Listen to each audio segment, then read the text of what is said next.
দর্শক, এবার যাচ্ছি ময়মনসিংহে। সেখান থেকে যুক্ত হচ্ছেন সহকর্মী কাজী মোহাম্মদ মোস্তফা। মোস্তফা, ময়মনসিংহে গত 24 ঘন্টায় হামে আক্রান্তের কি তথ্য আছে আপনার কাছে? বিস্তারিত জানাবেন।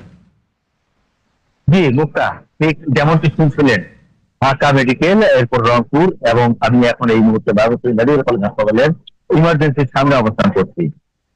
আক্রান্ত হয়েছে আমার ময়মনসিংহে।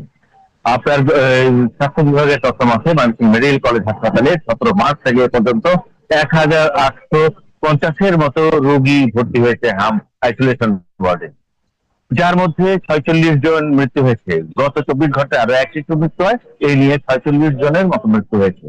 আর আরেকটি কথা জানিয়ে রাখি, গত 24 ঘন্টায় ময়মনসিংহ মেডিকেল হাসপাতালে নতুন করে 25 শিশু ভর্তি হয় হাম আইসোলেশন ওয়ার্ডে। আর শিশুদের জন্য শিশু ওয়ার্ড থাকতেও হাম আইসোলেশন ওয়ার্ডে তারা ভর্তি হচ্ছে, এবং এখানে দেখা যাচ্ছে শিশু ওয়ার্ডের যে রোগীরা আছে তাদেরকেও বিভিন্ন সময়ে তারা সংক্রমিত হচ্ছে এবং তারাও আইসোলেশন ওয়ার্ডে ভর্তি হচ্ছে। আর আইসোলেশন ওয়ার্ডে ডাক্তাররা সর্বোচ্চ চেষ্টা করে যাচ্ছে। আর আপনাকে আরেকটি জানিয়ে রাখি, ময়মনসিংহ মেডিকেল কলেজ হাসপাতালে ময়মনসিংহ বিভাগের 4 জেলা সহ টাঙ্গাইল, গাজীপুর এবং লালমনিরহাট, গাইবান্ধা, রংপুর থেকেও রোগীরা এখানে ভর্তি হয়। আর টিকার যদি কথা বলতে হয়, ময়মনসিংহের 30% উপরে টিকা সম্পন্ন হয়েছে।